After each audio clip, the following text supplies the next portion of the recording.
بسم الله الرحمن الرحيم الحمد لله رب العالمين والعاقبة للمتقين ولا عدوان إلا على الظالمين وأشهد أن لا إله إلا الله وحده لا شريك له الملك الحق المبين وأشهد أن محمدًا عبده ورسوله وأمينه على وحيه وسفيره بينه وبين خلقه اللهم صل عليه وعلى آله وأصحابه ومن تبعهم بإحسان إلى يوم الدين.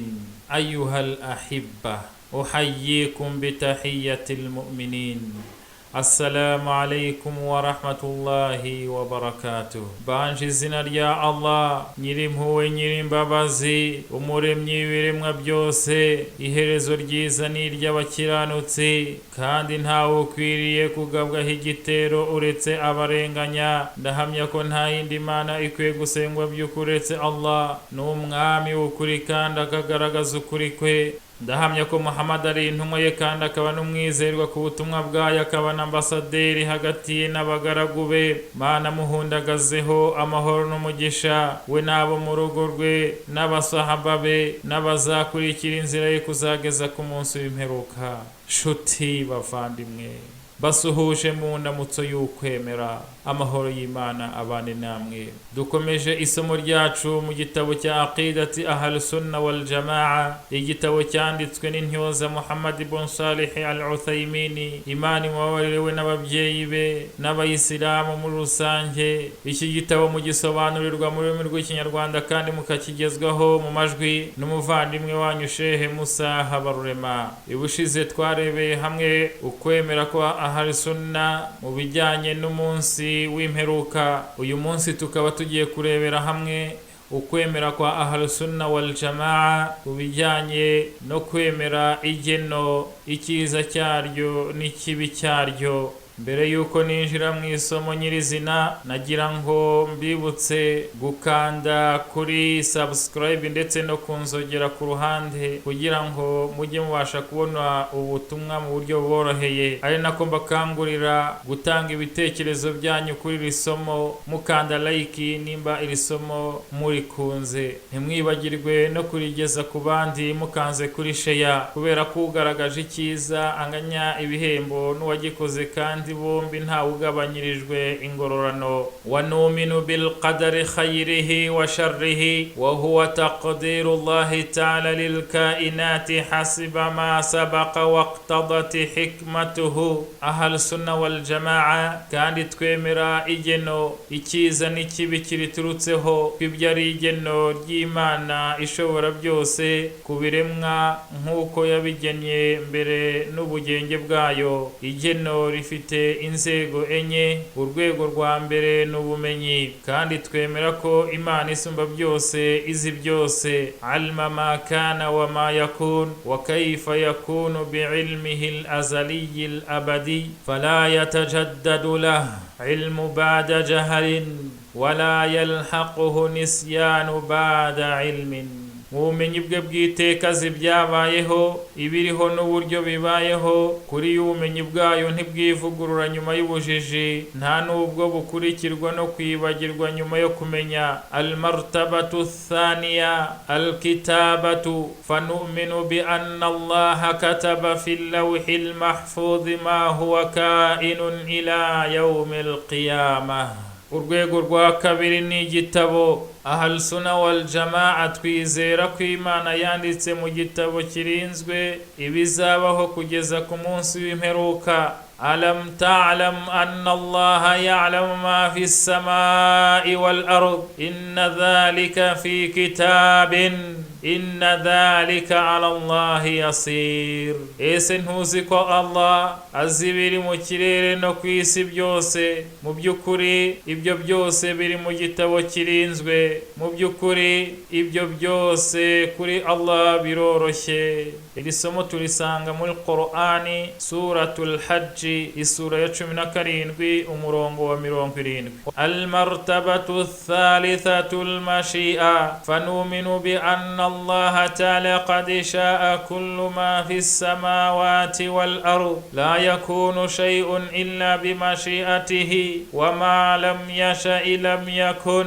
urwego rwa gatatu n'ubushake. Ahal sunna wal jamaa kwizera kw'Imana isumba byose yashatse biri mu birere n'isi, nta cyabaho itabishaka, ikishaka kibaho, ikidashaka ntikibaho. Al-martabatu ar-rabi' al-khalq. فنؤمن بأن الله خالق كل شيء وهو على كل شيء وكيل له مقاليد السماوات والأرض. urwego rwa kane n'ukurema. Ahal sunna wal jamaa twemera ko Imana isumba byose Allah ni umuremyi wa buri kintu, kandi ni nawe muhagararizi wa buri kintu, ni nawe nyiri imfunguzo z'ibiri mu birere no mu isi. Iri somo turisanga muri Qur'ani surati Zumar sura ya 39 umurongo wa 62 kugeza ku murongo wa 63. Wa hadhihi al-maratib al-arba'a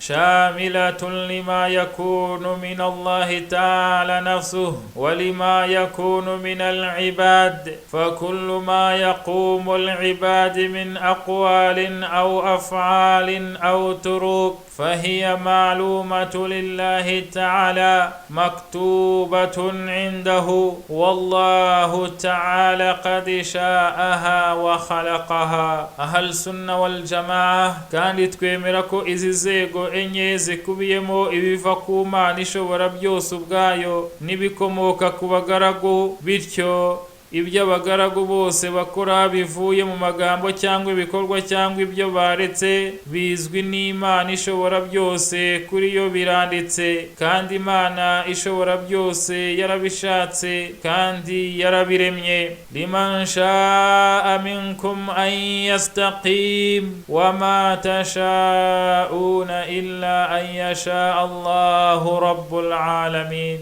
kuri wa wundi muri mushaka yakurikira inzira igororotse, kandi ntacyo mwashaka ngo kibeho keretse Allah nyagasani ibiremwa byose aramutse agishatse. Iri somo turisanga muri Qur'an suratu al-Infitar isura ya 81 kuva ku aya ya 28 kugeza ku aya 29. walau sha Allahu maktatalu walakin Allah yaf'alu ma yurid. kandi iyo Allah aza kubishaka ntibari kugirana amakimbirane, ariko Allah akora ibyo ashaka.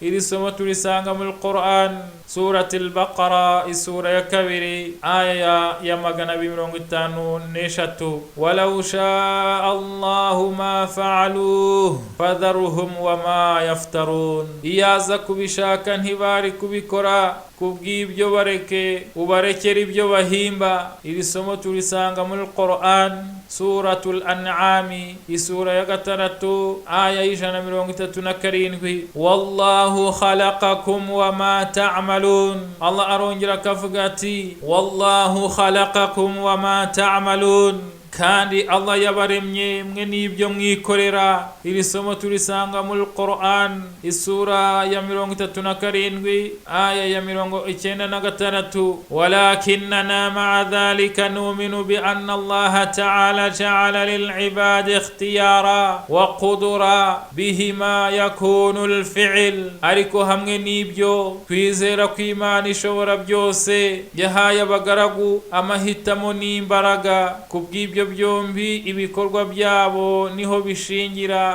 wadalilu ala anna fi'lu al-abd ikhtiyaruhu wa qudratuhu umurun. kandi ibimenyetso byerekana ko ibikorwa by'umugaragu ari ibyo yahisemo n'ubushake bwe n'ubushobozi bwe n'ibi bikurikira. al-awwal qawluhu ta'ala fa'atu harthakum anna shi'tum. ikimenyetso cya mbere ni ijambo rye usumba byose rivuga riti fa'tu harthakum anna shi'tum, ngaho nimujye mu mirima yanyu ko mushaka. Qur'an suratul Baqara isura ya 2 aya 223. wa qala ta'ala, Allah subhanahu wa ta'ala kongera kavuga ati walau aradu al-khuruj la'addu lahu 'uddatan niyo baza gushaka ko mujyana ku rugamba bari kurutegurira ibyangombwa. Iri somo turisanga muri Qur'ani suratu Tauba isura ya 9 umurongo wa 46. Fa athbata lil abdi tiyanan limashiatihi wa i'dadan bi iradatihi. Maze Allah subhanahu wa ta'ala hangaha muri si aya zombi yeretse umugaragu ko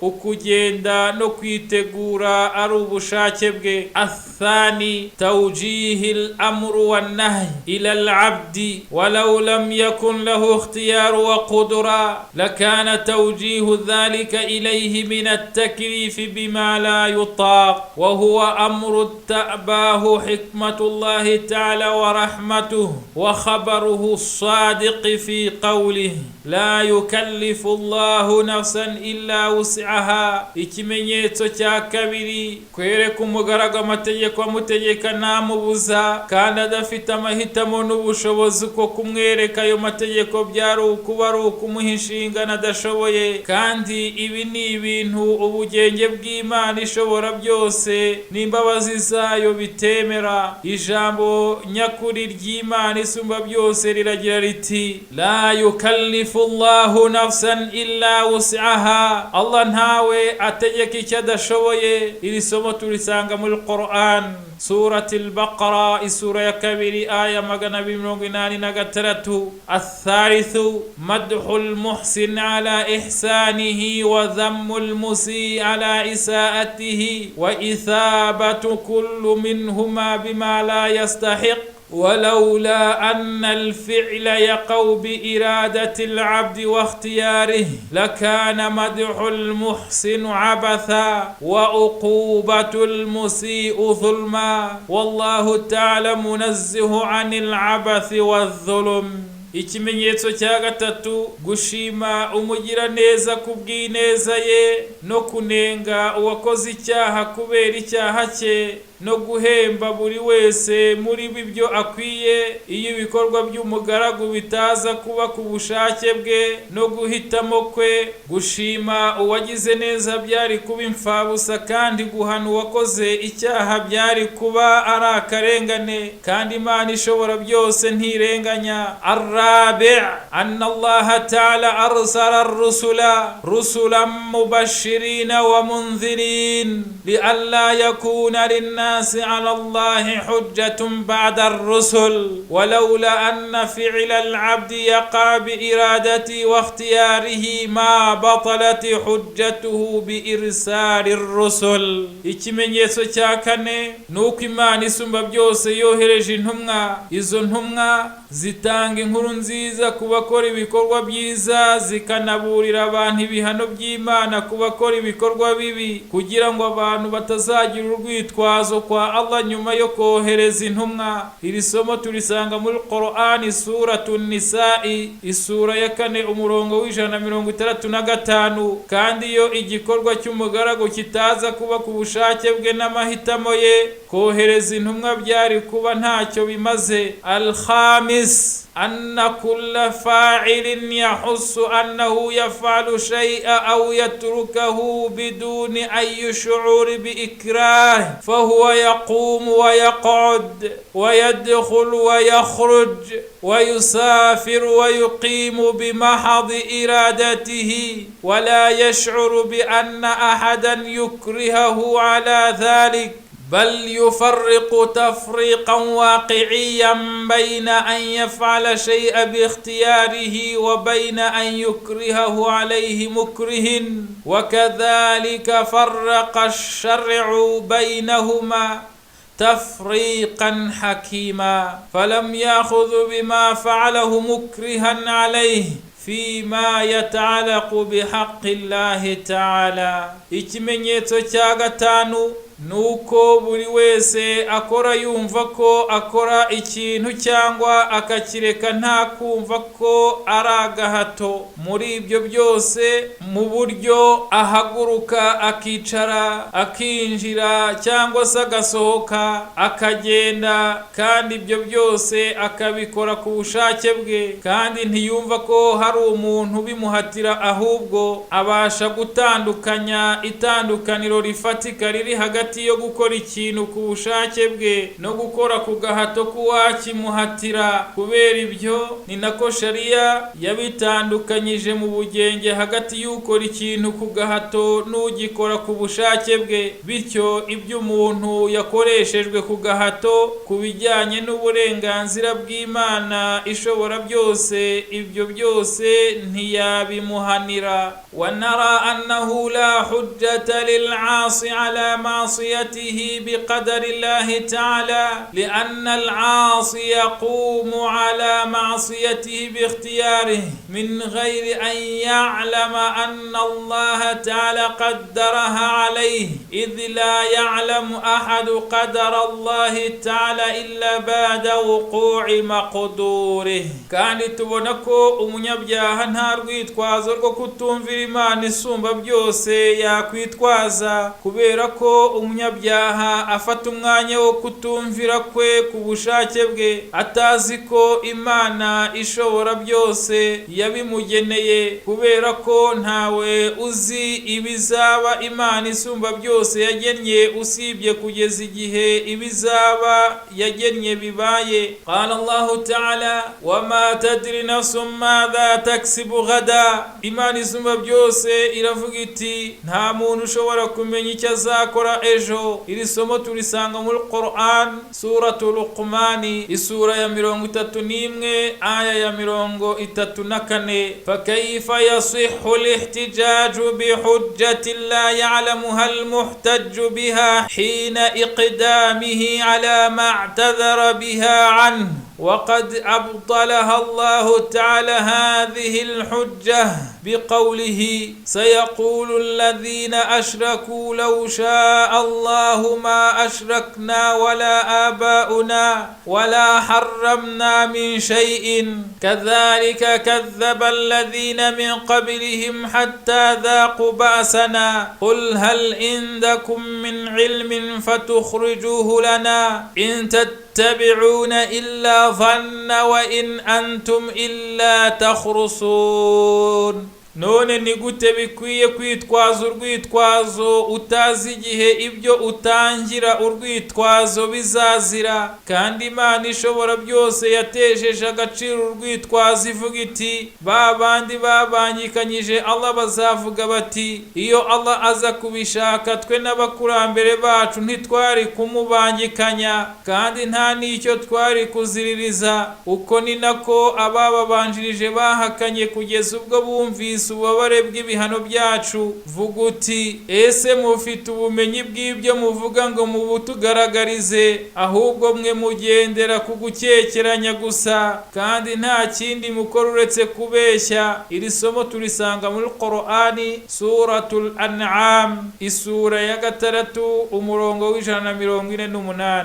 ونقول للعاصي المحتج بالقدر لماذا لم تقدم على الطاعة مقدرا أن الله تعالى قد كتبها لك فإنها لا فرق بينه وبين المعصية في الجهل بالمقدور قبل صدور الفعل منك. ولهذا لما أخبر النبي صلى الله عليه وسلم الصحابة بأن كل واحد قد كتب مقعده من الجنة ومقعده من النار قالوا أفلا نتكل وندع العمل؟ قال لا اعملوا فكل ميسر لما خلق له. kandi tubwira umunyacyaha witwaza igeno tuti kuki utabanjije kumvira ngo noneho ubigira urwitwazo kw'Imana ishobora byose yakwandikiye kuyumvira, kuko nta tandukaniro riri hagati yo kumvira no kutumvira mu kutamenya ibizakubaho mbere yo kugaragara kw'ibikorwa biguturutseho. Niyo mpamvu rero igihe intumwa Imana iha amahoro n'umugisha yabwiraga abasangira ngende ko buri wese wese afite icyicaro cye muri paradizo n'icyicaro cye mu muriro. Bamubajije bati, ese niba ari uko ntitwari dukwiriye kugira uko kwizera tukareka gukora? Irabasubiza iti, oya, nimukore kuko buri wese yoroherejwe ibyo yaremewe. Wa naqulu lil 'asi al muhtaj bil qadar law kunta turidu as-safar li Makkah wa kana laha tariqan akhbaraka as-sadiq anna ahdahuma mukhawwifun sa'bun wath-thani aminun wa sahal fa innaka satasluku ath-thani wa la yumkin an tasluka al-awwal wa taqulu innahu muqaddarun alayhi wa law fa'alta la'addaka an-nasu fi qismi al-majanin. Kandi tubwira umunyacyaha witwaza igeno tuti, niba ushaka kujya i Maka hari inzira ebyiri, hanyuma umuntu w'inyangamugayo utaryarya akakubwira ko imwe muri izo nzira iteye ubwoba kandi igoye, naho iya kabiri ifite umutekano kandi yoroshye kugerayo vuba, mu by'ukuri wakurikiza iya kabiri. Ntushobora gufata iya mbere ngo witwaze ko ariyo wagenewe, kandi uramutse ubikoze abantu bakubara mu gice cy'abasazi. Wa naqulu lahu ayda law urida alayka wadhifatani ihdahuma dhatu murattab akthar fa innaka sawfa ta'malu fiha duna naqisa فكيف تختار لنفسك في عمل الآخرة ما هو أدنى ثم تحتج بالقدر. kandi turanamubwira tuti, uramutse uhawe imirimo ibiri, umwe ukaba ufite umushahara munini kandi nuwuhitamo uzahembwa umushahara wawe wuzuye nta gukatwa, ni gute ushobora kwihitiramo ubwawe undi murimo uciriritse hanyuma warangiza ukitwaza igeno? Ni kuki se wahitamo umurimo ufite agaciro ku isi, hanyuma ejo ku munsi w'imperuka ariho heza kurenza ubuzima bw'isi warangiza ukaharutisha ubuzima bw'isi witwaza igeno? Wa naqulu lahu ayda naraka idha usibta bimaradin jismiyin tarakta kulla babi tabibi li'ilajika wa sabarta ala ma yanaluka min alamin amaliyatul jarahi wa ala maralati ad-dawa falimadha la taf'alu dhalika fi maradi qalbika bil maasi. Turongera tukanamubwira umunyabyaha tuti, turakubona iyo ufite uburwayi bw'umubiri ukomanga ku rugi rwa buri muganga kugira ngo akuvure, kandi ukanihanganira ububabare bwo kubagwa no gusharira kw'imiti. None kuki utabikora utyo ku ndwara z'umutima wawe ngo wivuze indwara yo gukora ibyaha ngo uyikire? wa nu'minu bi anna ash-sharra la yunsabu ila Allah ta'ala لكمال رحمته وحكمته. قال النبي صلى الله عليه وسلم وشر ليس إليك رواه مسلم. فنفس قضاء الله تعالى ليس فيه شر أبدا لأنه صادر عن رحمته وحكمته. kandi twizera ko ikibi kititirirwa Imana ishobora byose kubera ko imbabazi zayo n'ubugenge bwayo byuzuye. Intumwa y'Imana, Imana ihe amahoro n'umugisha, yaravuze iti, kandi ikibi ntabwo ari icyawe, yanditswe na Muslim.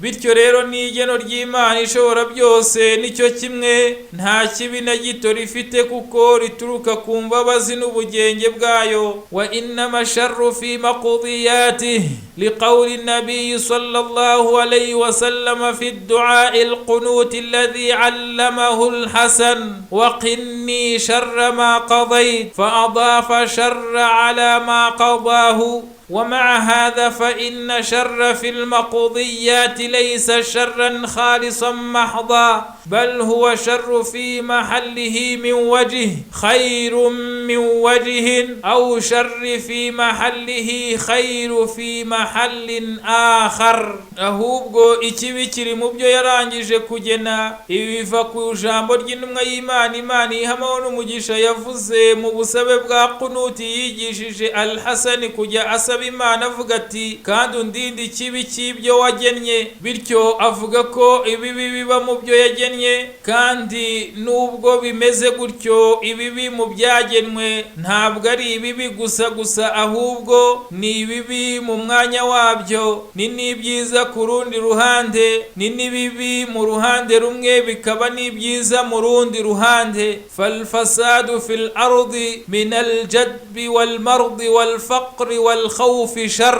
lakinnahu khayru fi mahallin akhar. qala Allahu ta'ala ظهر الفساد في البر والبحر بما كسبت أيدي الناس ليذيقهم بعض الذي عملوا لعلهم يرجعون. ubwangizi ku isi nk'ubusumbane, indwara, ubukene n'ubwoba, ibyo ni ibibi, ariko ni byiza mu rundi ruhande. Imana ishobora byose yaravuze iti ubwangizi bwagaragaye imusozi no mu nyanja kubera ibibi by'abantu bakoze, kugira ngo Allah abasogongeze ibihano bya bimwe mu byo bakoze, bityo babashe kwisubiraho. Iri somo turisanga muri Qur'ani, suratu Ar-Rum, isura ya 30 aya 41. wa qat'u yadu sariqi wa rajmu zani sharru binisbati للسارق والزاني في قطع اليد وإزحاق النفس لكنه خير لهما من وجه آخر حيث يكون كفارة لهما فلا يجمع لهما بين عقوبتي الدنيا والآخرة وهو أيضا خير في محل آخر حيث إن فيه حماية الأموال والأعراض والأنساب. bityo guca ikiganza cy'umujura no gutera amabuye uwasambanye ni bibi kuri bo, ariko ni byiza kuri bo mu bundi buryo, kuko ari impongano kuri bo. nta nubwo ibihano by'isi n'ibyo ku munsi w'imperuka bizabahuriraho byombi, kuko niba barahaniwe ku isi ibyo bakoze batazongera kubihanirwa ku munsi w'imperuka. kandi mu bundi buryo nanone ni byiza, kuko bituma amafaranga n'icyubahiro n'imiryango birindwa bitewe no gutinya ibihano kuwakora ibyo byaha. هذه العقيدة السامية المتضمنة لهذه الأصول العظيمة تثمر المعتقدها ثمرات جليلة كثيرة. فالإيمان بالله تعالى وأسمائه وصفاته يثمر للعبد محبة الله وتعظيمه الموجبين للقيام بأمره واجتناب نهيه، والقيام بأمر الله تعالى واجتناب نهيه يحصل بهما كمال السعادة في الدنيا والآخرة للفرد والمجتمع. mugusoza iyi myizerere ihanitse ikubiyemo iyi misingi ikomeye iha umusaruro uyemera imbuto zera nyinshi. muri zo harimo kwizera Imana ishobora byose, amazina yayo n'ibisingizo byayo bitera umugaragu kuzagororerwa urukundo rwo gukunda no guhimbaza Imana, bimutegeka kubahiriza amategeko yayo no kwirinda ibyo yajiririje, no kubahiriza itegeko ry'Imana ishobora byose no kwirinda ibibujijwe. kubw'ibyo byombi abiboneramo umunezero wuzuye muri iyi si ndetse no ku munsi w'imperuka ku muntu ku giti cye na sosiyete. iri somo mwarigezwagaho n'umuvandimwe wanyu Sheikh Musa Habarurema, akaba ari aha turicumbikiye, tubakangurira gukomeza kurikurikirana no kurigeza ku bandi, gukanda like ndetse no gutanga ibitekerezo. mugire amahoro y'Imana.